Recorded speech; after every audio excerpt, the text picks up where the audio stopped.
마태복음 11장 1절에서 6절까지 보겠습니다. 할렐루야. 건강한 모습으로 뵙게 돼서 반갑습니다. 오늘은 주보에 나와 있는 대로 따라서 합시다. 복이 있도다. 복이 있도다. 어떤 사람에게 복이 있냐 그 말이죠. 오늘 본문은 예수님께서 12 제자를 택해서 12명만 따로 그룹으로 놓고 교육을 하신 내용들이 마태복음 5장부터 쭉 계속됩니다. 5장, 6장, 7장이 그렇죠.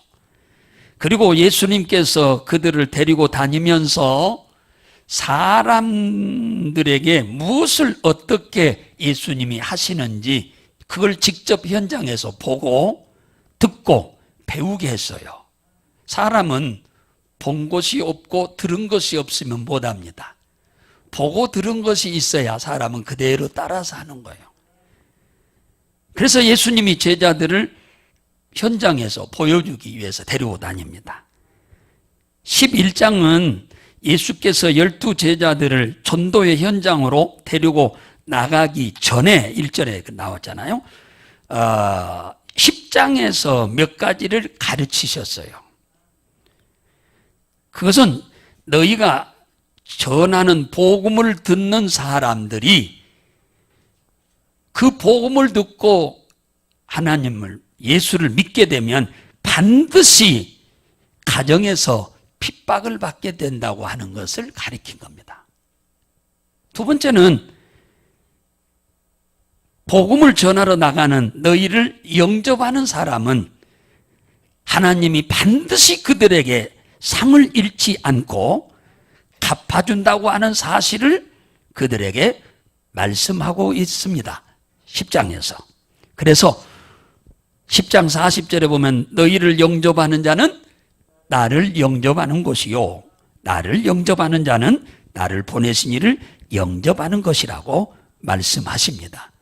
이와 같은 말씀을 하시고 1절에 전도의 현장으로 이렇게 나가시는데 마침 누가 찾아왔냐? 세례 요한의 제자들이 찾아왔습니다. 이때 세례 요한은 헤로당에게 잡혀서 감옥에 갇혀 있는 때였습니다.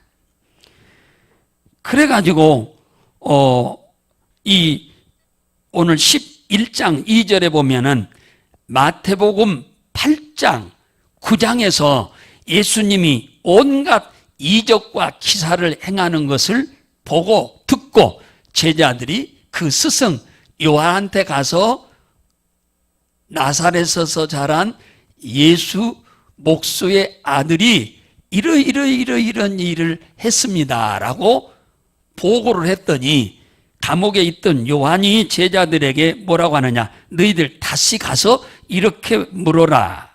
13절에 오늘 3절에 오실 그이가 당신입니까? 아니면 우리가 다른 일을 기다리까?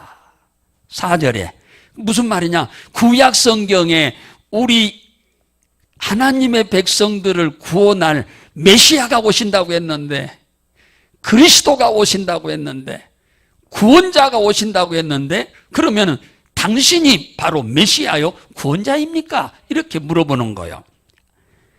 이때의 4절에 예수님께서 요한의 제자들에게 이렇게 네 선생한테 가서 일러라고 말을 하는 겁니다. 너희가 가서 보고 들은 것을 그대로 고해라.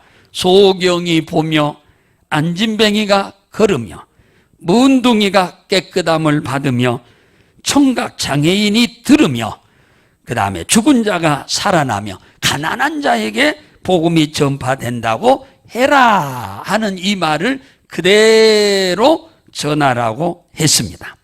이 예수님이 하신 이 모든 일들은 사람이 할 수 있는 일은 하나도 없습니다. 사람은 절대로 할 수 없는 일들을 예수님이 하셨지요.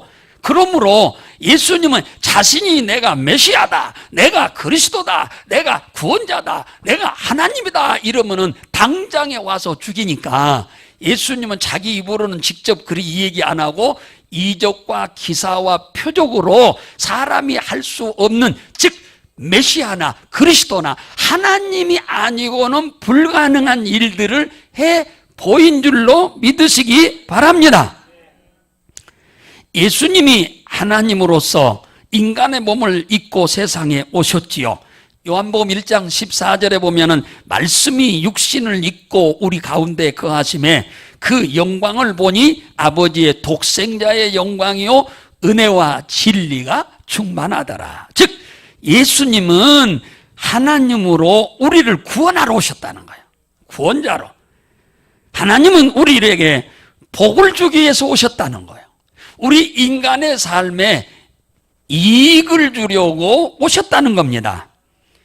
오늘 본문 복 있는 사람이 누구이냐를 지금 말씀하고 계시는데 6절에 누구든지 나를 인하여 실족치 아니하는 자는 복이 있다 이렇게 말합니다. 복을 받는다 그 얘기입니다. 예수를 믿는 것 때문에 실족하지 않아야 복을 받는다는 겁니다. 예수를 믿는 것 때문에 실족하지 않는 사람에게 하나님은 복을 주신다 그 얘기입니다. 이 실족이란 말은 헬라어로 스칸달리뇨란 말인데 넘어진다, 포기한다, 버린다 그 얘기예요. 예수를 믿음으로 핍박이 오는 것 때문에 믿음을 포기해 버려서는 안 된다는 거예요. 그러면 복을 받을 수가 없다는 겁니다. 예수를 믿는 것 때문에 욕을 얻어먹는 일들이 생길 수도 있는데 그렇다고 믿음을 버려서는 절대로 안 된다는 거예요. 믿음을 버리지 않아야 복을 받는다고 말씀한 겁니다. 예수를 믿는 것 때문에 때로는 생명에 위협이 올지라도 믿음을 버려서는 안 된다는 것입니다. 그래야 복을 받을 수 있다. 누구든지 그렇다는 거예요. 우리의 구원자로 이 땅에 오신 예수 그리스도를 믿고 여러 가지 환난도 오고 욕을 얻어먹는 경우도 예수 믿는 것 때문에 올지라도 절대로 그것 때문에 시험에 들지 말고 넘어지지 말고 실족하지 말라는 겁니다. 그래야 복을 받지. 넘어져 버리면 끝나버리잖아요. 예수를 믿기 시작하면 제일로 먼저 핍박이 가정에서 시작되는데 뭐 때문에 생기냐 하면은 제사 때문에 생깁니다. 이게 우상숭배죠. 제사는 부모에게 효도하는 것이 아니고 귀신에게 하는 것입니다. 세상 풍습은 제사를 돌아가신 조상님들에게 하는 것으로 여기고 효라고 생각을 했어요. 그래서 제사를 또박또박 잘 드리는 자를 효자라고 여긴 거예요. 그러면 그 조상님, 돌아가신 조상님이 복을 준다고 그렇게 얘기를 했어요. 그런데 우리가 예수를 믿고 딱 보니 제사는 우상숭배로서 효도 아니요 망할 일을 흥할 일인 양 마귀가 우리를 속였던 것입니다. 출애굽기 20장 4절에 보면은 너를 위하여 새긴 우상을 만들지 말고 또 위로 하늘에 있는 것이나 땅 아래에 있는 것이나 물속에 있는 것에 아무 형상을 만들지 말고 거기다가 절하지도 말고 섬기지도 말라. 나 여호와 너희 하나님은 질투하는 하나님이니 나를 미워하는 자의 죄를 아비로부터 아들에게로 4대까지 이르게 하리라. 하나님은 이 우상숭배하는 사람을 질투한다잖아. 질투는 사랑하기 때문에 하는 거예요. 사랑하지 않는 사람은 절대로 질투를 안 합니다. 에? 내가 내 남편 사랑하는데 남편이 바람피니까 질투를 하는 거예요. 사랑 안 해보세요. 그러면 질투할 필요가 없는 거예요. 하나님이 우리를 사랑하기 때문에 우리를 구원해서 천국도 데리고 가고 이 땅에서 복을 주기 위해서 구원했는데 바람을 피니까 우상을 숭배하니까 주님이 질투하셔서 재앙을 자손 4대까지 내린다는 거예요. 알고 보니까 제사는 흥하게 되는 것이 아니고 우리를 망하게 하는 독약이었어요. 독약이었습니다. 그러므로 제사를 과감하게 끊어야 하고 버려야 될 줄로 믿으시기 바랍니다. 이것 때문에 핍박이 온다 하더라도 감수해야 돼. 이걸 이겨야 돼. 핍박이 온다고 그냥 같이 제사 지내버리면 예수 믿으나 마나요. 구원도 못 받고 축복도 못 받습니다. 예수를 믿기 시작하면 두 번째로 어느 때 핍박이 오느냐? 주일 성수 때문에 핍박이 옵니다.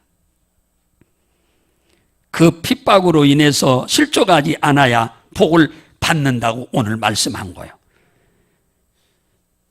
예수 안 믿을 때는 주일날 놀러도 가고 주일날 일도 하고 그랬어요. 그런데 예수 믿고 딱 보니 주일날은 하나님 앞에 예배 드리러 가는 날이에요.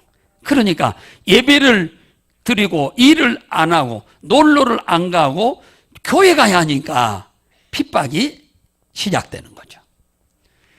이런 핍박은 당연한 핍박입니다. 예수를 처음 믿기 시작하면 이걸 여러분들은 감사하게 여기고 잘 이겨내야 돼요. 주님을 포기하지 않고 버리지도 않아야 복을 받습니다. 예수 믿는 것 때문에 핍박이 온다고 주님을 포기하고 주님을 버려버리면 구원도 못 받고 이 땅에서 복도 받을 수가 없습니다. 땅의 기름진 복과 자녀의 복과 태의 복도 못 받습니다. 그런데 예수 믿는 것 때문에 오는 여러 가지의 핍박들이 한두 가지가 아닌데 그런 핍박들이 올 때 여러분들은 그걸 잘 믿음으로 감수해야 돼. 그래, 여러분 얼렁뚱땅 예수 믿으면 핍박을 안 합니다. 예를 들어서 주일날 놀러 가는데 다 가버리고 주일날 장사할 거 다 장사해버리고 주일날 뭐 여행 갈 거 여행 다 가버리고 다 세상 사람과 똑같이 살아버리면 누가 핍박하겠습니까? 핍박할 사람 하나도 없어요. 하나님의 말씀대로 살려고 할 때 예수님이 원하시는 뜻대로 살려고 할 때 핍박을 하는 거예요. 그러니까 이 핍박을 여러분들은 당연한 것으로 여기고 믿음으로 잘 감수하시기를 바랍니다. 그뿐인가요? 이 예수를 딱 믿고 나면은 하나님이 우리에게 주는 엄청난 축복이 있어요. 그러므로 우리는 넘어지면 안 돼요. 실족하면 안 돼요. 무엇인데? 기도의 응답이 주어지거든요. 예수의 이름으로 기도만 하면 하나님이 다 응답해 주거든요. 이건 엄청난 축복입니다. 사단의 권세를 쫓아내고 귀신의 세력을 결박하고 물리칠 수 있는 이 권세, 이 축복은 엄청난 축복입니다.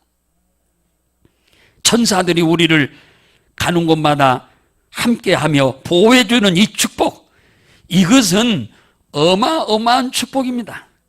그러므로 우리가 범사에 형통하게 되는 이 엄청난 축복, 그러므로 핍박이 온다고 실족해서 믿음에서 넘어지거나 실족해서 주님을 버리거나 실족해서 믿음을 포기하면 이 모든 축복을 다 버리는 것이 됩니다. 잃어버린다 그 말이에요. 우리 예수님이 지금 그걸 당부하고 계신 거예요. 너희들이 가서 지금 복음을 전하기 시작하면은 믿는 사람이 생길 건데 그 사람은 믿게 되면 당장 가정에서 핍박이 올 거다. 이러이러한 핍박이 온다. 너희들은 그걸 알아라. 그리고 그들에게 잘 지도해 줄 수 있어야 한다라고 하는 말씀이죠. 1999년 4월 20일에 미국 CNN과 덴버 포스트 등에 보도된 바에 의하면은 미국 콜로라도주의 리틀턴에 콜럼바인 고등학교가 있는데 이 3학년생인 캐시 버널이라고 하는 17살 먹은 학생이 있는데 이 점심시간 11시 30분쯤에 그 학생은 점심을 다른 아이들보다 좀 늦게 먹기로 하고 줄 서는 서간에 바로 식당은 1층이고 2층이 도서관이어서 2층에서 책을 여러 학생들하고 읽고 있었어요. 밑에서는 지금 식당에서 밥을 먹고 아이들이. 근데 식당에서 갑자기 총기 난사 소리가 났어요. 깜짝 놀랐죠. 엄청나게 크게 났죠. 2층이니까 바로. 그래서 밑에서는 비명 소리가 지르고 약 40명이 죽었는데 2층에서는 그 소리를 듣고 안 보이니까 우왕좌왕하고 그 소리 듣고 빨리 도망갔어야 하는데 그 아이들이 우왕좌왕하고 있을 때 그 2명의 학생들이 검은 옷을 입은 학생들이 2층 도서관으로 뛰어 들어왔습니다. 그러면서 총기를 그냥 천장을 대고 그냥 따르르 갈겼어요. 그러니까 학생들이 다 무서워서 소리 지르면서 어떤 학생들은 책상 밑으로 들어가고 어떤 학생들은 그냥 푹 주저앉기도 하고 이때 거기에 총기를 난사한 2명은 누구냐? 트렌지코스 마피아 단원인데 에릭 헤르스하고 딜런 클레볼리라고 하는 18살과 17살 먹은 아이들입니다. 이들이 총기 난사를 통해서 많은 살상이 일어나서 미국을 아주 충격으로 빠뜨렸던 사실인데 이들이 와서 누구를 찾느냐? 흑인들을 찾는 거예요. 죽이려고. 그 다음에 운동선수들을 찾아서 죽이려고 한 거예요. 그러니까 흑인들하고 이 운동선수들한테 뭔 피해를 많이 받았던지 그 이들을 찾느라고 막 이리저리 뒤지고 다니더랍니다. 그러더니 한 여학생에게 그 마피아다는 그 여자들이 이마에다 총을 댔는데 그 애가 바로 17살인 캐시 버널 양이라고 하는 학생이었습니다. 총을 딱 대더니 첫 말이 너 하나님을 믿느냐? 물었습니다. 그러니까 조용해졌어요. 이들은 하나님 안 믿는 사람들, 사탄을 숭배하는 애들이거든요. 그러니까 하나님을 안 믿는다고 하면 혹시 살려줄지도 모르지만 하나님이 계신데 내가 안 계신다고 할 수도 없고 조용하고 있다. 결국 캐시는 나는 하나님을 믿는다 이렇게 대답을 했어요. 당당하게. 그 학생은 그럼 너는 하나님을 만나러 가거라 하고 따당 쏘아서 이마에다가. 그래서 그 자리에서 쓰러져 죽었어요. 캐시는 하나님을 그 자리에서 안 믿는다고 했다고 하면 혹 살 수 있을지도 모릅니다만 그 옆에서 그 사건을 직접 목격하고 그 말을 주고받는 것을 들었던 그들의 이 얘기를 들어보면은 캐시가 너 하나님을 믿느냐? 믿는다고 하면 이들은 하나님을 인정 안 하는 애들이니까 사탄을 숭배하니까 당연히 죽을 것을 뻔히 알고 있는 겁니다.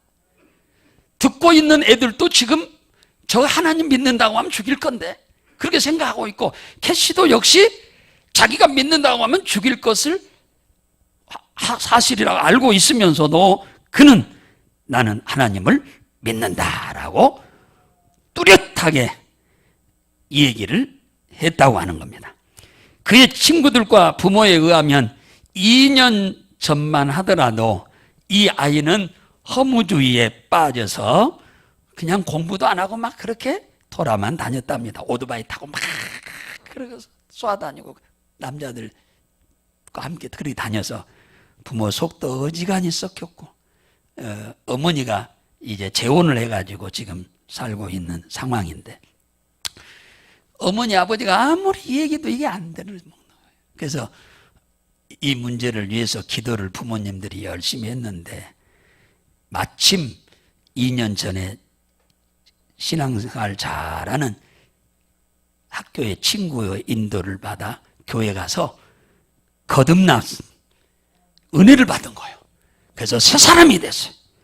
그래서 교회도 열심히 나가고 성경 공부도 열심히 하고 있었어요.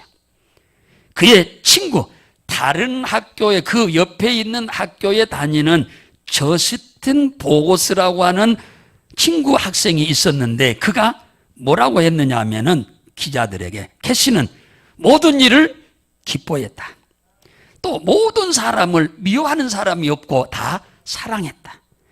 그는 한 줄기 빛과 같은 사람이었다라고 엄청나게 이 저스틴 보고스라고 하는 그 옆에 있는 학생이 이 학교 학생이 그 얘기를 한 겁니다.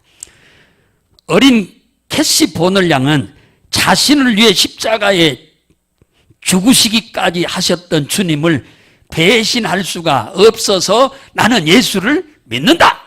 나는 하나님을 믿는다고 자신감 있게 했던 하나님이 그 모습을 봤지 않겠어요? 그는 진짜 순교자가 된 거죠. 요한계시록 2장 10절에 보면은 네가 죽도록 충성하라. 그리하면 내가 생명의 면류관을 너희에게 주리라. 예수로 인하여 구원도 받고 예수로 인하여 복을 받고자 하는 마음도 있어야 하지만 때로는 예수를 위해서 당하는 핍박도 잘 우리는 견뎌내야 합니다. 마태복음 5장 10절에 보면 의를 위하여 핍박을 받는 자는 복이 있나니 천국이 저희 것이며, 의란 말은 하나님이 보시기에 아름다운 올바르게 사는 것 때문에 오는 핍박이 있는 사람은 복이 있으니 천국이 저희 것이다. 11절에 나를 인하여 너를 욕하고 거짓으로 너희를 거스려 모든 악한 말을 하는 사람이 있을 때 너희에게 복이 있도다. 예수 때문에 신앙생활 잘하기 위해서 사는 것 때문에 자기들과 다르다고 핍박하는 그런 사람들이 있을 때 너에게는 복이 있다고 말합니다. 그러므로 기뻐하고 즐거워하라. 하늘에서 너희 상이 큼이라. 너희 전에 많은 선지자들도 이렇게 핍박을 당하였느니라. 할렐루야. 핍박을 자원할 필요는 없지만 예수 믿는 것 때문에 핍박이 오거들랑 여러분 그걸 피하려고만 하지 말고 당연한 것으로 여기시기를 바랍니다. 우리가 믿음으로 살려고 하다 핍박을 당해야 상이 있지, 불순종하고 죄를 범하다가 고난을 당하는 것은 상이 없습니다. 하나님의 뜻대로 살려고 하다가 욕도 얻어먹고 핍박을 받아야 상을 크게 받을 줄 믿으시기 바랍니다. 우리 그리스도인들의 소원이라면 너나 나나 할 것 없이 성경에 약속한 대로 100배의 복을 받기를 원하지 않는 분은 한 사람도 없습니다. 그런데 우리 예수님이 직접 말씀하기를 마가복음 10장 29절에서 31절에 금세에 너와 네 가정과 가족과 소유와 산업에 100배의 복을 받되 핍박과 겸하여서 받고 내세에 영생을 받지 못할 자가 없느니라. 여러분, 하나님이 이 땅에서 우리가 그리 원하는 100배의 축복을 나와 내 가정과 가족과 소유와 산업에 하나님이 주기를 원하시는데 반드시 이 축복은 핍박과 겸해서 준다는 겁니다. 무슨 말이냐? 그러니까 신앙생활 바르게 해야 준다는 거예요. 할렐루야. 우리를 구원하신 주님을 따르는 것 때문에 욕을 얻어먹고 핍박을 받는 것을 우리는 부끄럽게 여기지 마십시오. 자랑스럽게 여길 수 있기를 주의 이름으로 축복합니다. 구약 성경을 보게 되면 아브라함이 태어났다가 죽기 직전에 이 땅에 태어나가지고 하나님을 잘 믿어가지고 동방에서 가장 큰 부자로 복을 받은 사람이 한 사람이 있는데 그 사람의 이름은 바로 욥입니다. 그는 순전하고 정직하여 하나님을 경외하고 악에서 떠난 자라고 하나님이 사단에게 2번이나 직접 얘기를 하셔서 사탄한테 하나님이 욥의 신앙을 자랑했어요. 그는 하나님이 복을 주어서 자녀는 아들 7에 딸 10명을 줬고 소유는 양을 7,000마리, 약대 3,000마리, 소 1,000마리, 암나귀 500마리, 많은 종들을 하나님이 복으로 주었어요. 어마어마한 복이죠. 그러던 어느 날 사단이 하나님께 욥이 하나님을 이렇게 잘 섬기는 것은 하나님이 복을 너무 많이 주어서 잘 섬기는 거지, 복 안 주면 욥은 하나님 안 섬길 겁니다. 욕하고 뒤돌아설 겁니다. 이렇게 이 얘기를 했습니다. 그러니까 하나님 뭐라고 하냐, 말도 안 되는 소리 그만두어라. 욥은 절대로 그런 사람이 아니요, 내가 하나도 안 주어도 그는 나를 믿어, 이렇게 말씀한 거예요, 사단한테. 그러니까 아니에요. 한번 그렇게 해보세요. 하나님이 주신 축복을 좀 뺏어가 보세요. 그러면 당장에 뒤돌아서서 하나님을 향하여 욕을 하고 침을 뱉고 떠날 것입니다. 그랬어요. 그러니까 하나님이, 그래? 그러면 욥의 소유와 건강에만 손을 대고 죽이지는 말아라 그랬어요. 그러니까 사단이 당장에 소 1000마리와 나귀 500마리를 스바 사람들을 보내가지고 싹 뺏어가 버렸어요. 단 한 방에. 양 7000마리와 종들은 하늘에서 유황불이 내려서 싹 태워버렸어요. 약대 3000마리는 갈대아 사람들이 와서 다 뺏어갔어요. 한 번에. 자녀 10명이 큰아들 집에서 잔치를 하고 있는데 대풍이 불어서 집에 기둥을 쳐버리므로 기둥이 무너지니까 압사해서 다 자녀 10이 죽고 말았습니다. 그리고 욥의 정수리부터 저 발바닥까지 악창이 나서 고름이 질질 흘러서 걸어 다니기가 어려울 정도로 돼버렸어요. 이러자 그 부인이 뭐라고 하느냐, 이런 하나님을 왜 믿느냐, 하나님이 계시면 이럴 수 있느냐, 당신이 하나님을 어떻게 잘 섬기는데 하나님이 이럴 수 있느냐, 그런 하나님 믿지 말아라 하고 욥에게 와가지고 막 하나님을 저주하라고 선동을 했습니다. 이때 욥은 그 아내를 향하여, 어리석은 여자야, 내가 어머니 모태에 나올 때 빈손으로 왔고 지금까지 모든 내가 가지고 있는 거 하나님이 다 준 건데, 하나님이 주었다가 하나님이 뺏어가는데 내가 그 하나님께 어떻게 원망하냐. 할렐루야.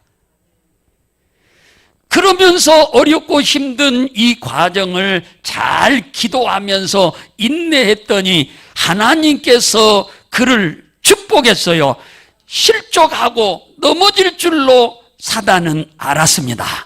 그랬는데 하나님 믿는 것 때문에 고난이 올 때 실족하고 넘어지고 하나님을 버릴 줄 알았는데 욥은 더욱 하나님을 더 의지하고 믿음으로 더 강하게 살아감으로 인해서 하나님은 결국은 고난이 있기 전보다 2배나 복을 더 주신 줄로 믿으시기 바랍니다. 예수 믿는 것 때문에 핍박이 오고 고난이 올 때 실족하여 넘어지지 않고 하나님을 포기하지 않고 버리지 않고 주님을 믿음으로 의지하고 기도로 맡기면 하나님은 갑절의 복을 욥에게 주신 줄 믿으시기 바랍니다. TV에 대중가수 혜은이 씨 부부의 간증이 나왔어요. 자신들의 지나온 이야기를, 과거를 털어놓으면서 시청자들에게 간증거리로 보여주는 거죠.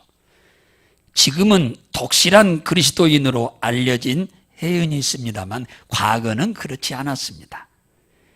첫 번째 남편과 헤어진 이 혜은이 씨는 배우 겸 탤런트인 김동현 씨와 재혼을 했어요. 그 김동현 씨 알죠? 그런데 혜은이 씨의 남편이 김동현 씨가 영화 제작을 하다가 부도를 맞게 됐습니다. 모든 재산 다 잃어버리고 가구까지 다 딱지가 붙어서 다 빼앗겨버리고 가방 하나 들고 나와서 여관방을 전전하던 이 혜은이 씨는 빚독촉이 얼마나 사람이 힘들고 어렵다는 것을 처음으로 깨달은 거예요. 벌떼처럼 달려들어서 몰크댕이를 잡고 끌고 쥐어뜯고 욕하고 다 가져가 버리니까 이 고통이 얼마나 심하든지 수면제를 몽땅 여기저기 약국에서 사서 모아가지고 한 번에 털어먹고 자살할 생각을 하고 호주머니에 가득 넣고 다녔답니다. 이런 상황이 오게 되면은 주님이 나를 버리셨나? 하나님이 살아계시면 나를 이렇게 하나님이 고통스럽게 할 수 있나 하고 실족하고 신앙을 포기하고 넘어질 수가 있어요.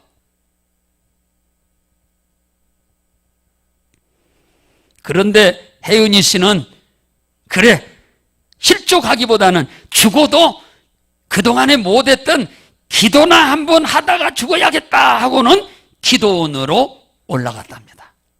기도하다가 죽으려고. 내려올 생각 안 하고.